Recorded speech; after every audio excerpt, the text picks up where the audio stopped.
Hello and welcome to The Hop, a marketing podcast. I'm your host, Matt Taylor Farrington from PBM, and today I am joined by Kez from Things to Do in Ipswich. Hi, thanks for having me. You're welcome. Thanks for coming in. I really appreciate it.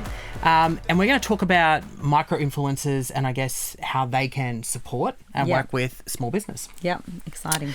All right, so I'll get it right this time. We'll hop to it. I said jump in before and I got grief for not being on brand. All right, so obviously we've talked with a micro-influencer before on here, but I wanted to dive back into it, I guess, and look at, how are things evolving? What are things that are changing in that space? And how has the role of local influencers like yourself, or what they call micro-influencers, I guess, changed in the past year? And what are some of the new opportunities that small business could engage with someone like yourself? So in the last year, a few micro-influencers in Ipswich have popped up and are creating content that's starting to go off, which is really, really exciting for Ipswich because we haven't really had that before, not like it is now. Yes.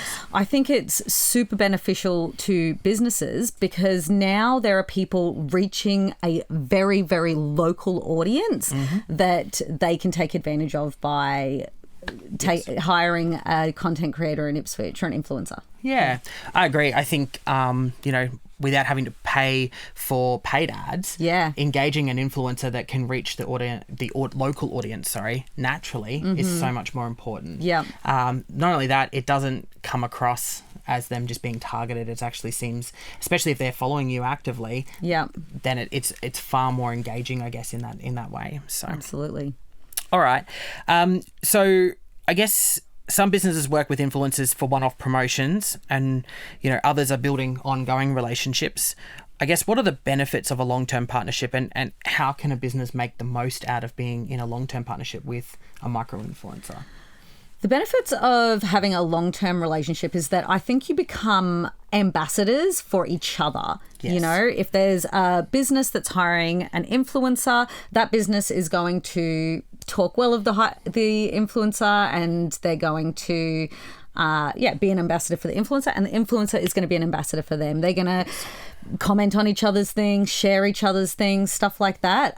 For me, being an ambassador for a company is like, I respect that company so much. Yes. And I think that that's really, really valuable for both parties. Yeah. And I think it also helps build, I guess, that trust amongst your audience. I was about to say that too. Yeah. So I think it kind of helps build in that space that brand has worked with you in some way, however the partnership is structured. And I guess it just helps build that confidence that, okay, I trust this brand, I can buy from this business or utilize this business services or whatever the case may be. Absolutely, totally agree. Yeah. And trust is very important. We just talked about that on a previous podcast episode about building trust and why it's so important and valuable to a brand. All right, so social media trends shift very, very fast. What recent trends have you seen that have been working well for small business marketing? And I guess how can business stay ahead of the game?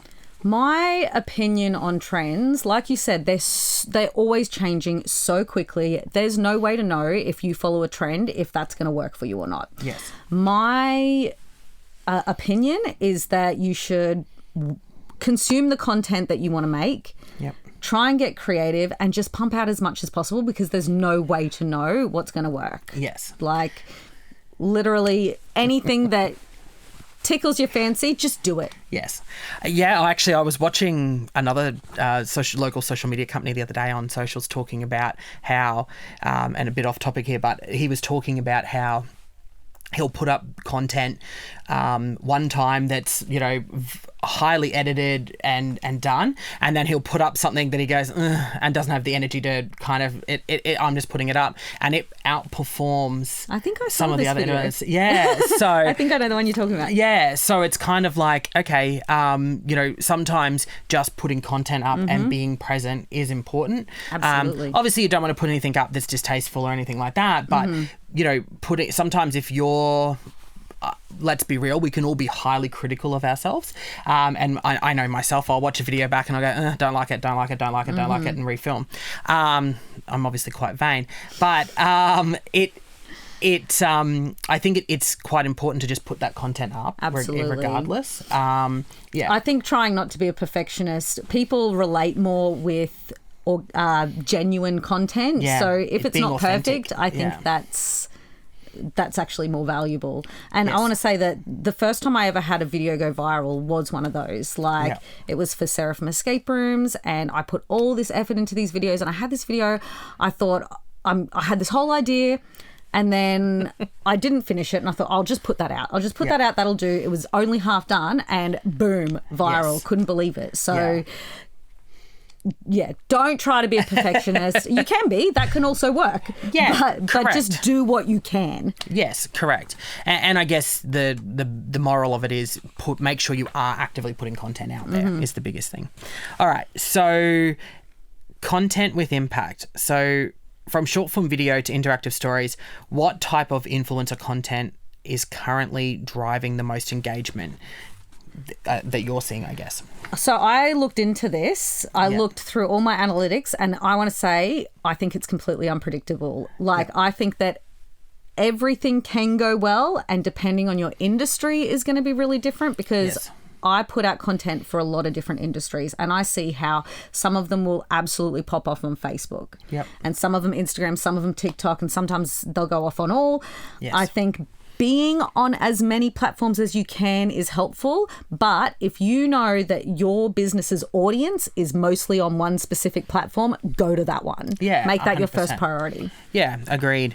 And that's the same for us. We do this podcast here, we put our highlight reels out, and we've been surprised about how much it's actually popped off on TikTok. Yeah. Compared to anywhere else. It's done really well on Instagram, and that's where I would have thought our audience was, because that's primarily where they've been. Yep. However, it's kind of popped off on the TikTok side of things really well, which for us was a shock, but we thought we'd dip our toe, give it a go, and see what happens. Yep. And yeah, look, sometimes it doesn't hurt to give something a test and a try. Yep. Definitely. Totally agree.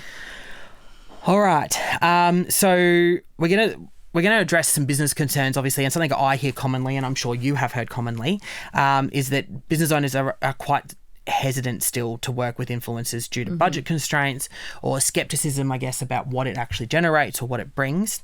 And what would you say to those who aren't quite sure about influencer marketing and whether it's right for them?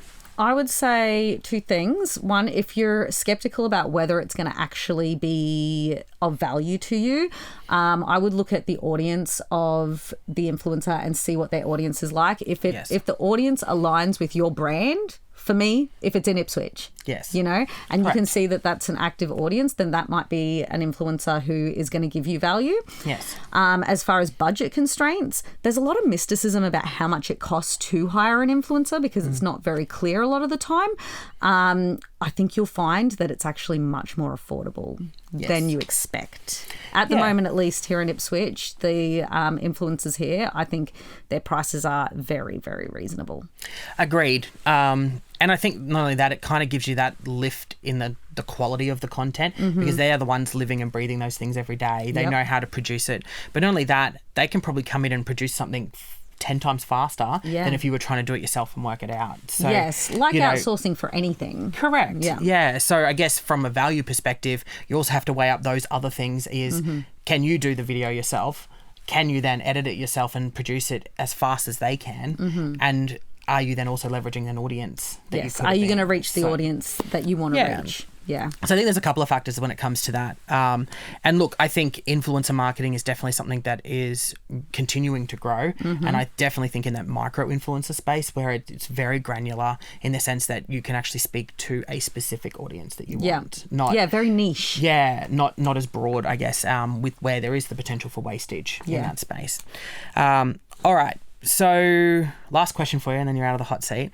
As we move into another year, what should small businesses be doing differently when it comes to leveraging influencers in their marketing? And is there any predictions you have for how local influencer marketing might be heading?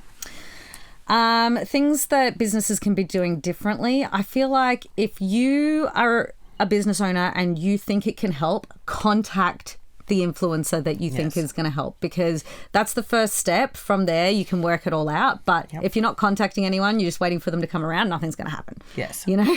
Agreed. I think that this year, like, we've got a few influencers here in Ipswich who are starting to get bigger and bigger.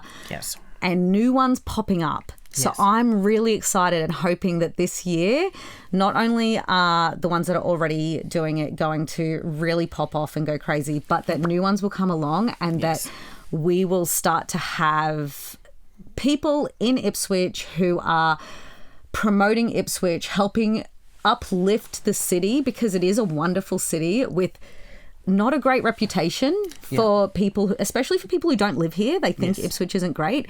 But I think that the influencers here are going to change that perspective, and I'm so excited about it. Yeah, and I guess in your space with what you're doing, you're bringing so much awareness to things that people can actually do. Yeah. And get out and explore this wonderful city that we actually do have. So, and people are constantly saying to me, I had no idea so many things were going on. Yes, next week. there's been some things I've watched on your page and gone, oh, I didn't even know we had that. Okay, cool. A lot of the time it's just me driving by. I didn't even know we had it. So, yeah. Yeah, and I guess that's the beauty about what you do. So, perfect. All right. Well, I don't really have anything more. That's all I had to ask you today. But thank you for popping in. I really do appreciate you having a chat to us about how small business could interact with micro-influencers. Thank you for tuning in to the latest episode of The Hop. Make sure you are following all of our socials to keep up to date with the ever-changing world of marketing.